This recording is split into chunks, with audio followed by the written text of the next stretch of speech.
दे, माँ ही चाहे तो पुत्र को बिगाड़ दे। माँ जैसा चाहे वैसा करे।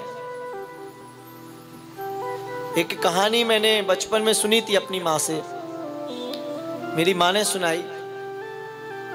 का एक बालक था, एक सुई को चुरा कर लाया और लाकर अपनी माँ को दिया। माँ को दी सुई तो माँ बड़ी प्रसन्न हुई। अरे बेटा ये तो बहुत काम की चीज है, कहां से ले आए?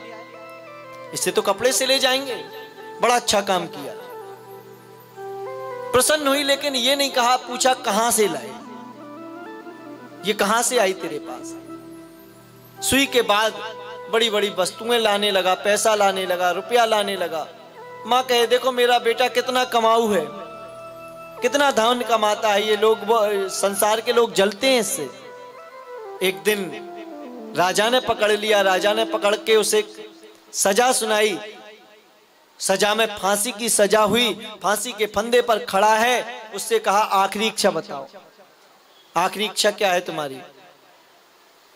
उस लड़के ने कहा भैया मेरी आखिरी इच्छा यही है, मैं अपनी माँ से मिलना चाहता हूं। बोली ठीक है, इनकी माँ को बुलाओ।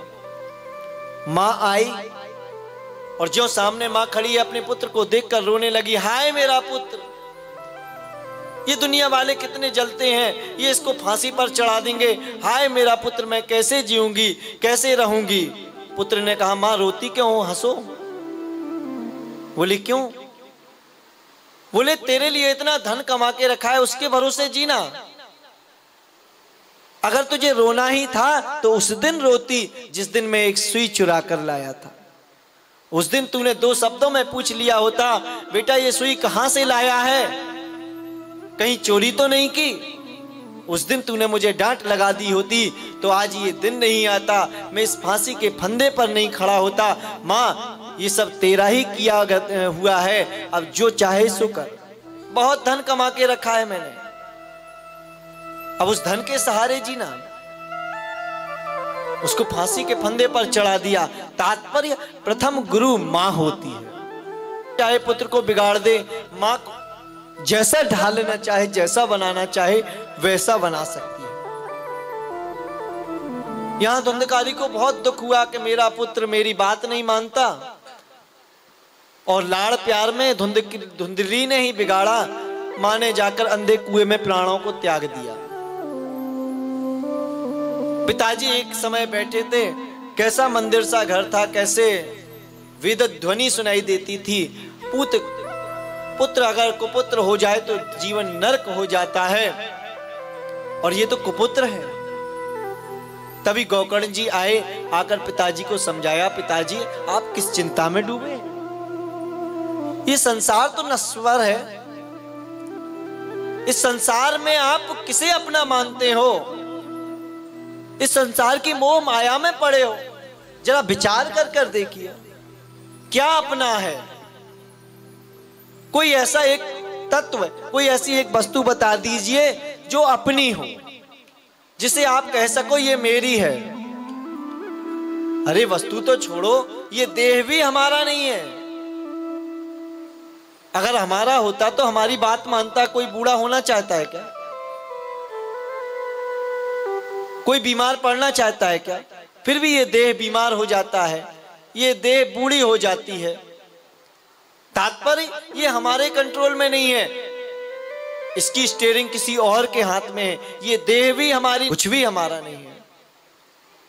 कि देहे स्थिमांस रुधिरे, कुछ भी हमारा नहीं है। कि देहे स्थिमांस रुधिरे अभिमतिम त्वजत्वयम् जाया सुतादिषु सदा ममतां विमुञ्चः पश्यानिशं जगद्दिदं क्षणभङ्गुरनिष्ठं वैराग्य राग रसिको भव भक्तिनिष्ठा। बोले पिताजी क्षण में भंग होने वाला है, न जाने क्या हो। बैठे बैठाए भूकंप आ जाते हैं। महाराज ट्रेन में जा रहे हैं, चलते जा रहे हैं, 1 मिनट पहले भोजन किया, फोन पर बात करते हैं, अरे फलाना प्लाट जो है कल उसकी रजिस्ट्री करानी है, ऐसा करना, कल हमारे बैंक में पैसे ट्रांसफर कर देना। और लेकिन एक क्षण की मालूम नहीं, ट्रेन टकरा जाती है, हजारों की संख्या में लोग मर जाते हैं, ना तो कल रजिस्ट्री हुई, ना पैसा अकाउंट में आया। आया भी तो किसका? हमारा है क्या? कि कोई जेब लगा कर आया है क्या? खाली हाथ आया था, खाली हाथ जाएगा। कोई लेकर जाए तो मैं मानू संसार में, कोई ऐसा हो जो संसार में धन को ले जाए। एक बहुत बड़ी जमीन किसी ने खरीदी, किसी राजा ने। उस जमीन के एक कोने में एक संत ने एक कुटिया बना रखी थी। अब वो कुटिया के कारण जमीन का नक्शा बिगड़ रहा था। संत के पास आए, राजा ने कहा बताओ तुम्हें कितना पैसा चाहिए, जमीन हमें दे दीजिए कुटिया वाले।